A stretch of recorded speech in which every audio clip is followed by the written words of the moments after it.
तो उससे मुझे याद आ गया ऑडियो लीक का दौर है। किसी ज़माने में नून लीग की ऑडियोज़ निकला करती थी, अब पीटीआई की मुबैना ऑडियो निकलती हैं। अहले खाना तक को मुबैना तौर पर मौरूद इल्ज़ाम ठहराया जाता है, बगैर हक़ाइक़ को टेस्ट किए, को सर्टिफाई किए कि जी ये ऑडियो ठीक है नहीं है।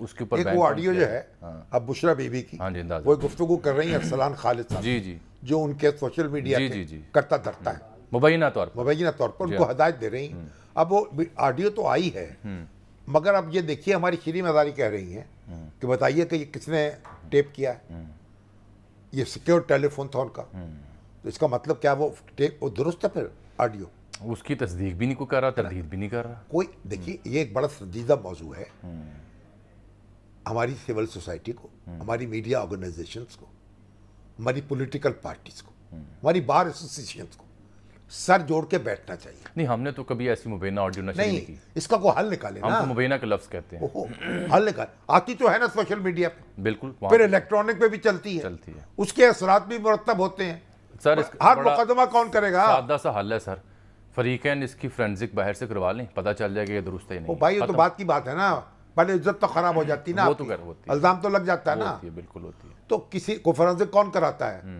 और किसने कराई है? वो जस्टिस जावेद इकबाल साहब हमारे थे, उनकी फोरेंसिक कराई किसी ने नहीं, वो तो वीडियो थी। वो जो जज अरशद मलिक था वो कराई किसी ने?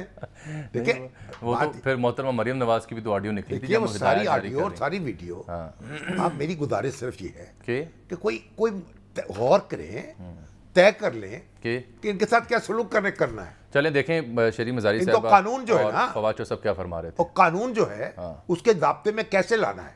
सही, देखिए ये दोनों रहनुमा इस मामले पर क्या कह रहे थे। इमरान खान के फोन का ताल्लुक है, जो उनके घर पे सिक्योर लाइन थी उसको टैप किया गया। अब सुप्रीम कोर्ट को सुओ मोटो एक्शन लेना चाहिए कि कौन सी एजेंसीज हैं जो ये इलीगल हरकत कर रही हैं और सुप्रीम कोर्ट के ऑर्डर को वायलेट कर रही हैं उनको, क्योंकि इमरान खान के खिलाफ कुछ नहीं मिल रहा करप्शन के हवाले से, तो वो उनकी फैमिली पे टारगेट करें, उनकी फॉर्मर फर्स्ट लेडी को टारगेट करें, और बिल्कुल गलत है। वो सूरत हाल टैप कौन कर रहा है?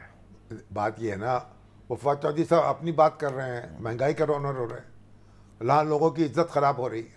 वो भाई को तय तो कर लेना सारे, ये एक बड़ा मौजू है, ये सारे सर जोड़ के बैठे देखें इसका करना क्या है, इसको किस हद तक फैलाने की इजाज़त देनी है, इसको कैसे चेक कराना है, फोरेंसिक कौन कराएगा, क्या ये एडमिसिबल है कानून के तहत या नहीं है। आप बस हवा में छोड़ देते हैं, लोगों खस्ता और ख़राब होते हैं, पर उसके बाद हंस के आगे चल पड़ते हैं। तो मुआशरा जो है ना उसको तो ताउफुन से भर रहे हैं हम। अब हम नहीं कह सकते कौन सी सच्ची है कौन सी झूठी है, किसको कत्तर बेअंत की गई है, किसको एडिट किया गया है, मगर जो करने वाले हैं वो तो अपना काम कर दिखाते हैं ना। बिल्कुल बिल्कुल, वो तो हो जाता है।